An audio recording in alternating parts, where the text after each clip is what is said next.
kita mendekatkan diri pada sumber, yakni Kristus, lewat doa, lewat merenungkan firman, dan berpuncak di dalam Ekaristi Kudus.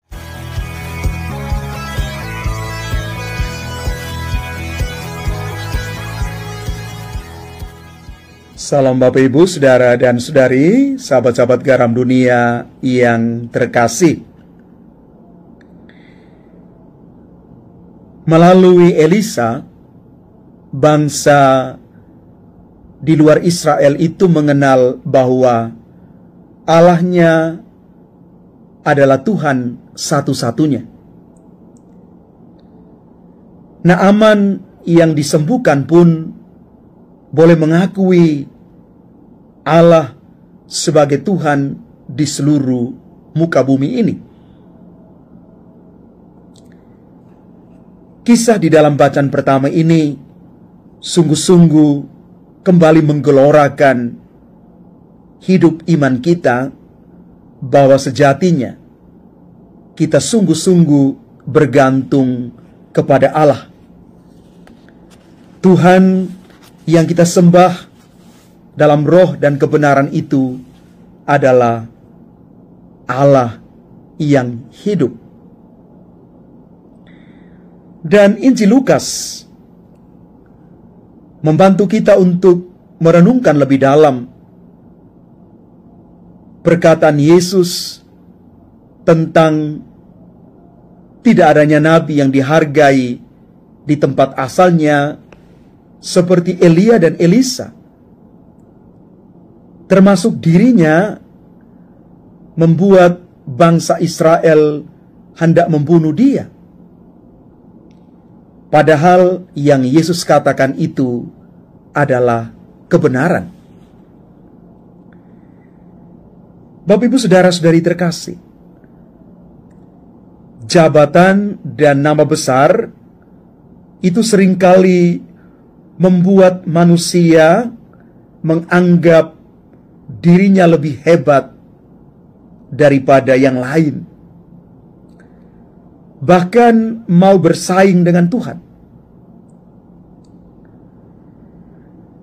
Nabi Elisa yang menyembuhkan Naaman pertama-tama menunjukkan kepada raja dan bangsa Israel bahwa Tuhan Allah Israel itu sungguh ada dan hidup. Ia membuka mata mereka melalui mujizat yang terjadi kepada orang asing. Hal yang mungkin tidak akan terjadi kalau orang tidak akan terbuka hatinya. Mujizat penyembuhan terjadi kepada Naaman karena keterbukaan hati di hadapan Allah. Walaupun dia bergerak dari situasi dirinya yang menolak, penolakan yang datang dari dirinya bukan tanpa alasan, tetapi di hadapan Tuhan mujizat sungguh terjadi karena kerelaan hati dan keterbukaan hatinya. Hal ini juga diingatkan lagi oleh Yesus dalam Injil hari ini.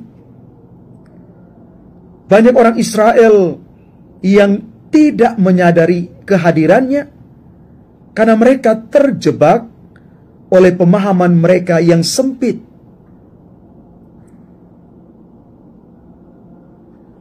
Kadang-kadang kita kurang memahami rencana dan kehendak Tuhan atas hidup kita, atas panggilan kita, karya pelayanan kita, atas apapun dalam hidup kita, karena kita masih menggunakan pola pikir kita untuk melihat karya Tuhan. Maka kalau kita dengan kerendahan hati belajar dari Naaman yang boleh mengalami kesembuhan, kita juga mulai belajar satu hal untuk membuka hati, mengakui kehadiran Tuhan dalam hidup kita setiap hari, dan menjadikan Tuhan itu sebagai kekuatan dan pemberdaya hidup kita. Bapak, Ibu, saudara-saudari terkasih, kadang-kadang kita menolak kehadiran Tuhan karena situasi diri dan batin kita,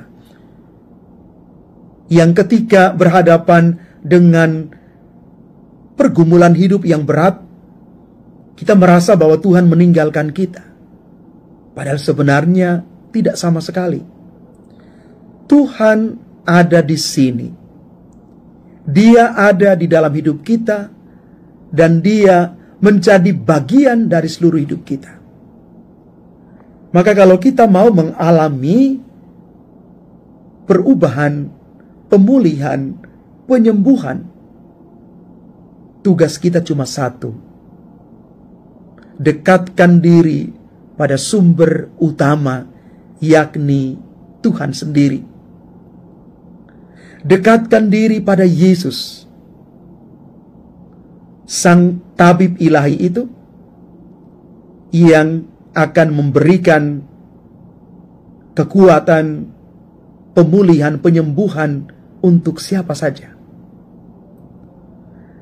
Maka ketika kita menjauh dari sumber itu, maka kita akan kehilangan